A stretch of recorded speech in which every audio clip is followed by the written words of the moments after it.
किस्से कहानियाँ।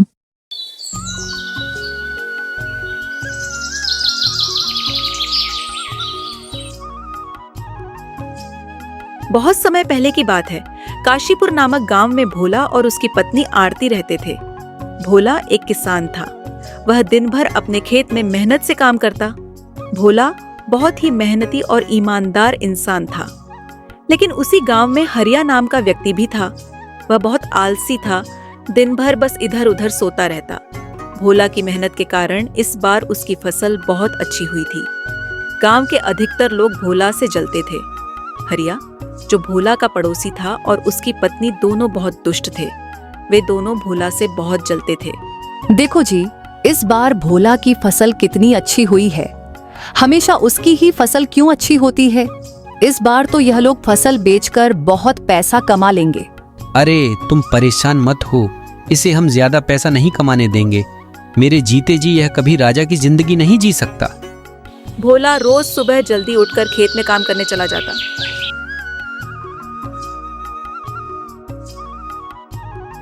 वह अपनी फसल को देखकर बहुत खुश होता।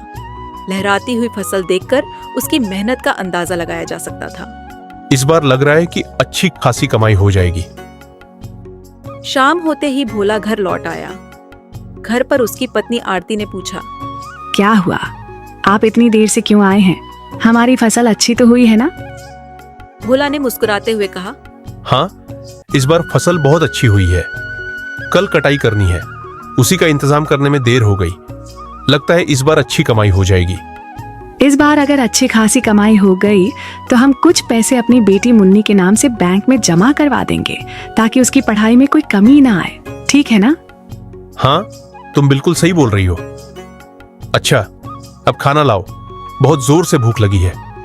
मुझे जल्दी सोना है, क्योंकि सुबह 5 बजे खेत में जाना है।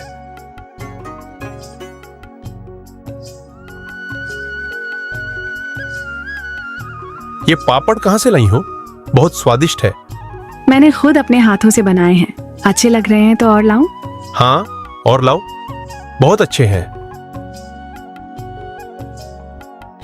सुबह 5 बजे आरती की नींद खुली। उसने देखा कि मौसम बहुत खराब हो गया है। वह जल्दी से भोला को उठाती है। सुनिए जी, जल्दी उठिए, मौसम बहुत खराब है। हमें अपनी फसल बचाने के लिए कुछ करना होगा।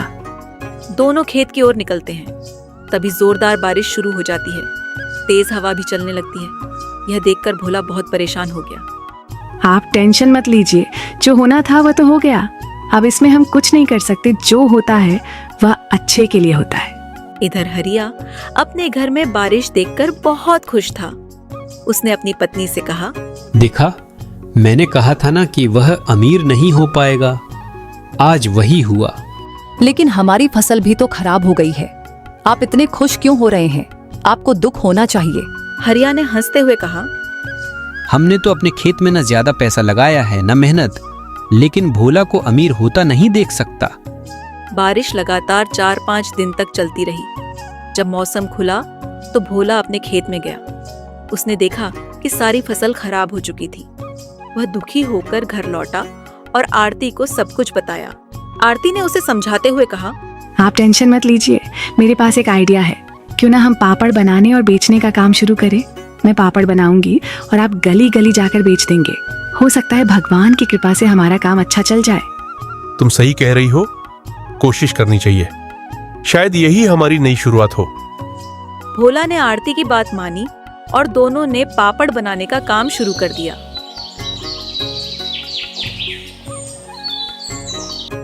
आरती ने अपने हुनर से कई तरह के स्वादिष्ट पापड़ बनाए। भोला ने अपने गांव और आसपास के गांवों में जाकर उन्हें बेचना शुरू कर दिया।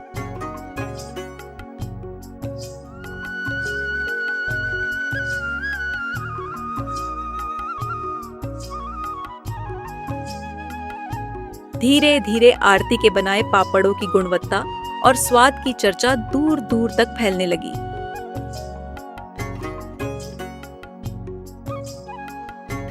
शाम को थका हुआ लेकिन खुश भोला घर लौटा।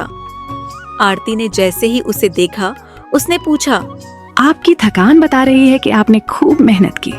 तो बताइए, कैसे गया पहला दिन? देखो आरती, आज मैंने 50 रुपये कमाए। लोगों ने तुम्हारे बनाए पापड़ों की बहुत तारीफ की।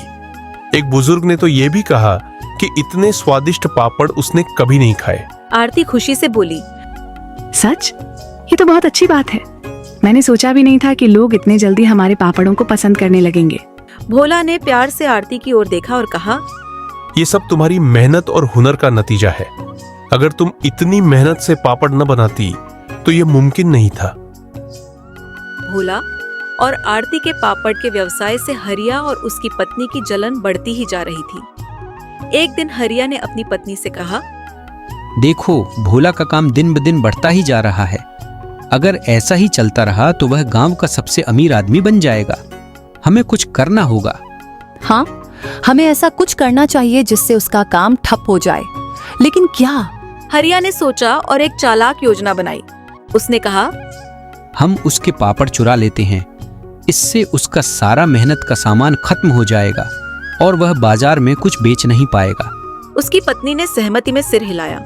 हाँ, ये सही रहेगा। लेकिन चोरी कैसे करेंगे? भोला रात को जल्दी सो जाता है।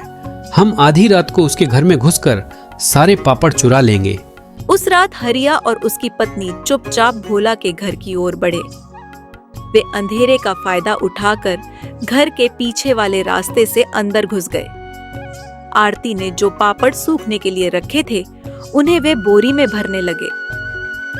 हरिया बोला, जल्दी करो, कहीं कोई हमें देख न ले। उसकी पत्नी ने जल्दी जल्दी सारे पापड़ बोरियों में भर दिए। दोनों चोरी करके वहां से भाग गए। सुबह जब आरती पापड़ों को पैक करने गई तो उसने देखा कि सारे पापड़ गायब थे। वह घबराकर भोला के पास गई और बोली, सुनिए, हमारे सारे पापड़ गायब हैं। अब क्या करेंगे? ये तो हमारी पूरी मेहनत पर पानी फिर गया। आप चिंता मत कीजिए, मैं कुछ और पापड़ बना लूंगी। लेकिन हमें यह भी पता लगाना होगा कि हमारे पापड़ किसने चुराए। हरिया और उसकी पत्नी ने चुराए गए पापड़ों को बाजार में बेचने की कोशिश की, लेकिन भोला और आरती के पापड़ों की पहचान उनके स्वाद से थी। जब ग्राहकों ने पापड़ खरीदे तो उन्हें लगा कि यह स्वाद तो हरिया के पापड़ जैसा है। किसी ने भोला को खबर दी कि उसके जैसे स्वाद के पापड़ बेचे जा रहे हैं। भोला ने चतुराई से हरिया को रंगे हाथ पकड़ने की योजना बनाई। वह बाजार गया और वहां हरिया को अपने पापड़ बेचते हुए देख लिया। भोला ने गुस्से में कहा, हरिया, ये मेरे पापड़ हैं। तुमने उन्हें चुराया और अब बेचने की कोशिश कर रहे हो। गांव के लोग भी वहां इकट्ठा हो गए। हरिया और उसकी पत्नी की चोरी का भांडा फूट गया। गांव के बुजुर्गों ने हरिया और उसकी पत्नी को डांट लगाई और भोला से माफी मांगने को कहा। हरिया ने अपने के पर पछतावा जताया और कहा, मैंने बहुत बड़ी गलती की है, मुझे माफ कर दो। अब मैं कभी कोई गलत काम नहीं करूंगा।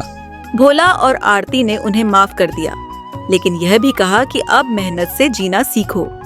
भोला और आरती ने अपने पापड़ का व्यवसाय और बढ़ा लिया। हरिया ने भी सबक सीखा और मेहनत करना शुरू कर दिया। इस घटना ने गांव वालों को सिखाया कि ईमानदारी और मेहनत से ही सच्ची सफलता मिलती है। सीख, कभी हार मत मानो। मेहनत और ईमानदारी से हर परेशानी का हल संभव है।